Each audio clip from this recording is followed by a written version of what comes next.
Hey YouTube, it's AltoStax31 here, and we're back with the next mission in the Let's Play series for Devil May Cry 4 Special Edition.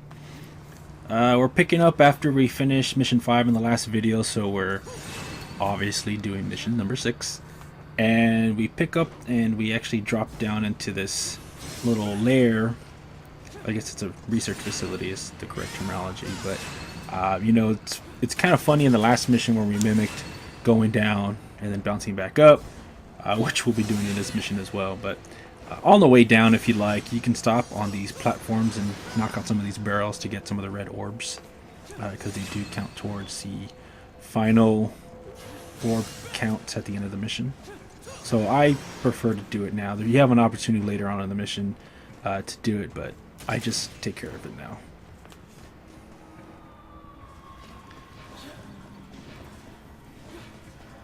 And so, in the next room, you'll fight some cutlasses. I guess it's the plural term for them. I prefer to charge shot 3 or charge it up. You can even do the Red Queen max act if you'd like. But if you're pretty quick about it, they're not too bothersome. And so the fight starts, and you know they're swimming around doing their thing. You take out one pretty quickly. You just want to make sure you evade for the other two, because they do have that move where they go down and kind of pop up out of the ground, which is very annoying if you're not actively trying to evade. So you just might want to make sure you take them out one by one as you can. If you get an opportunity to shoot them with the charge shot 3, I highly recommend it. It does a lot of damage and pretty much almost one hit kills them. So just like that, the fight's over. And after the cutscene, you want to make sure just to destroy those objects. It's just a little wall. I mean, typically in the middle of the fight, it gets broken up anyway. But if it doesn't, make sure you break it up before you head on over to the little chessboard room, the puzzle. So if by now you haven't learned the trick with this little dice, it's pretty simple. All you have to do is wait for the number to appear on the dice, and then you just press circle on the PS4 controller. I guess it's B on Xbox. And when you do that, it actually ends up coming back to that same number. So this is a great trick to avoid having to fight and prolong the mission. So in this case, we need 2, and it spits us over here. So we had to wait for the 2 to show up on the dice. Now this one, I think I wait for 6, if I'm not mistaken.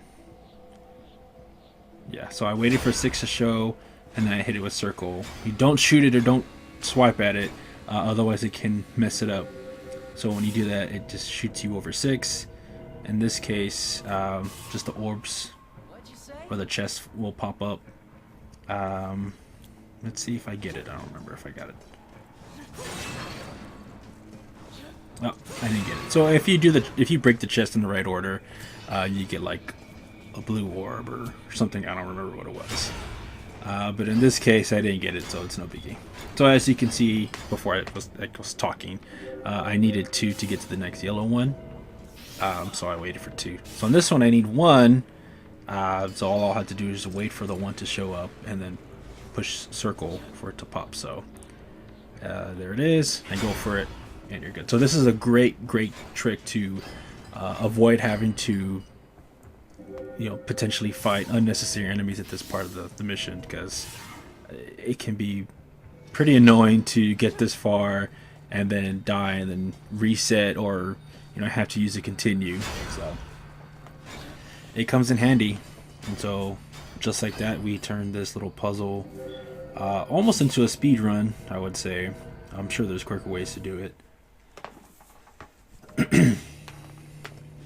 And so once you're done, you want to make sure there's no orbs left over in the room, and then you can head on over to the part where you fight the enemies. Now, unfortunately, this part of the mission ruined a bunch of my playthroughs because I had such a hard time with it. But there's actually a very simple way to beat this. And what it really comes down to is when you see these swords, Gladius is what they're called.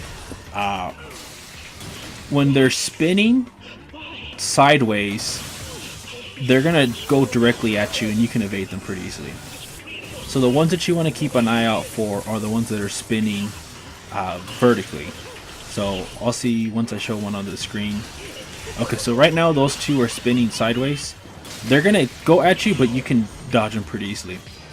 The ones that you want to look out for should be coming up soon, because there's a real neat trick to beat them. All you have to do, basically, right there, all you do is do double trigger right when he's about to hit you. So when you go double trigger, there's maybe a tenth of a second where you're invincible.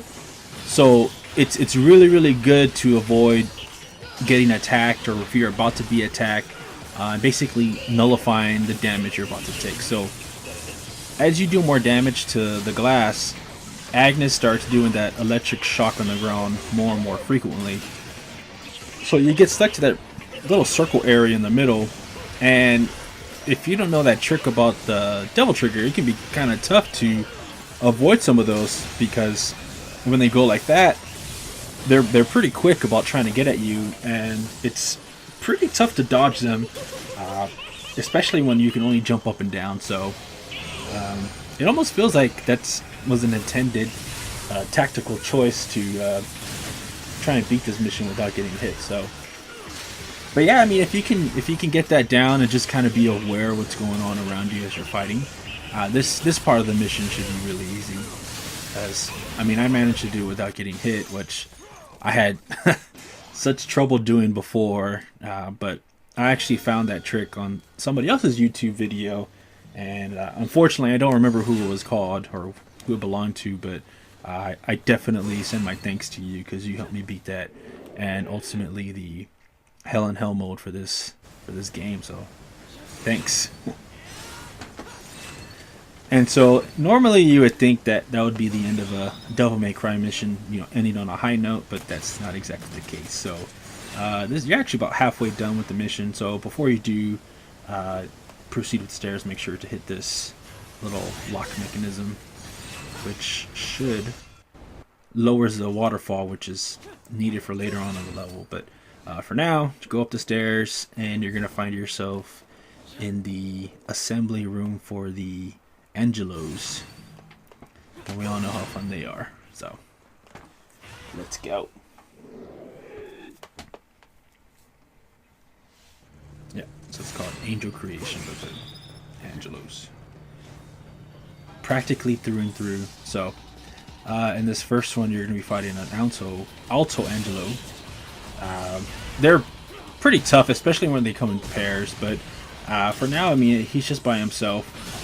What I would try and do is, if you have the double trigger gauge filled up, try and get close to him when he's not moving. And once you do that, you activate double trigger, it actually shoots him up in the air. So what I did just now is a pretty good example of what you can do, where you shoot him up in the air, and then you double bringer him, double buster, and just do the combo on him and do some pretty good damage. So with these Bianco Angelos, they're pretty easy actually, especially when they're singled out. You literally all have to do is just get behind them, and that's what I try and do here. Just make sure you don't get hit. But that's pretty much the premise of Hell in Hell mode, is damaging the bad guys and not getting damaged. So, but it works out. Now, before you move on to the next section, make sure to get that little barrel, because you can miss it. It does count towards your red orbs. And I like to charge up because, every section of this map, you got that right side, the middle side, and the left side. There's fights over there, so it's always good to have a charged up Red Queen. This way you can get into the battle and do some damage right off the bat. Just stay mobile. Maybe taunt him a little bit because he's about to die. A little arrogant Nero, but it fits the character. Nero's a little arrogant. He's young.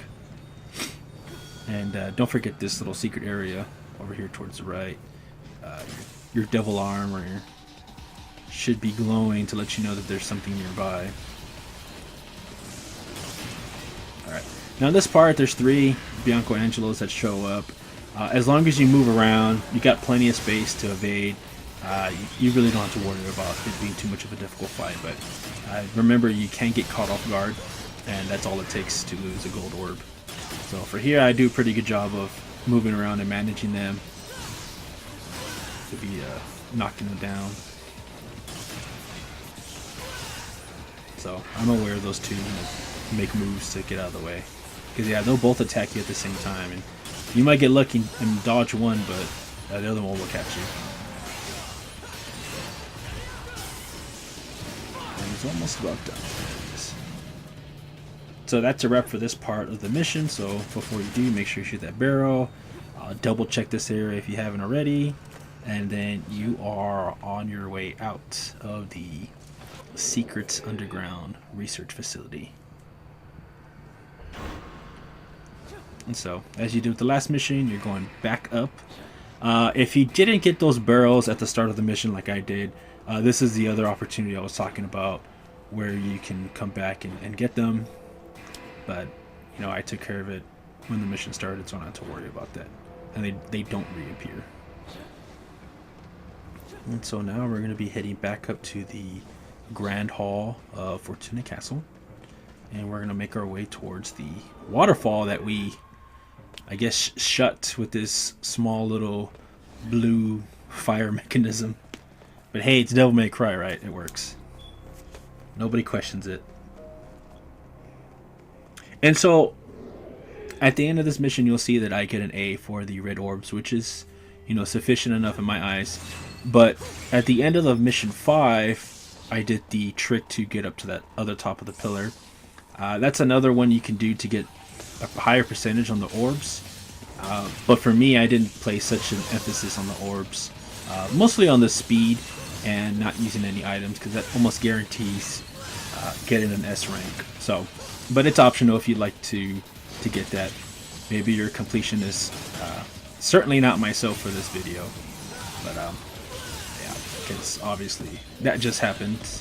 I got a little overzealous and I wasn't paying attention, and I let my guard down. So, but if you're cautious enough, it'd be very nice to know that you're very, very close to the end of the mission, and you are in a very good position to just finish it out. And he's gone. So that's where the beauty of Charge Shot 3 comes into play. A lot of times you can hit the enemy and then wait for the delay to do the damage. During that delay, you can go attack another enemy, or if you want to be stylish, you can taunt them. If you time it perfectly, sometimes it comes out to be pretty cool, where it kills them right afterwards. And I always thought it was funny on these cutscenes where you're kind of running and running and running, and then the cutscene shows Nero just kind of walking briskly, and then you go back to running. I guess it's, I mean, this game was made back in 2008, so maybe the animators didn't think ahead that, hey, most people are going to be doing this. But yeah, once you do that, you get a cutscene where you meet Dante again, and that's falls into the jungle in this, you know, over dramatic Dante-ish way. But it plays out, and if you follow this guide, you would get an S on clear time. We get an S in stylish points, and then an A on the orb. So overall S, and it's a good job. And I'll see you guys in the next mission.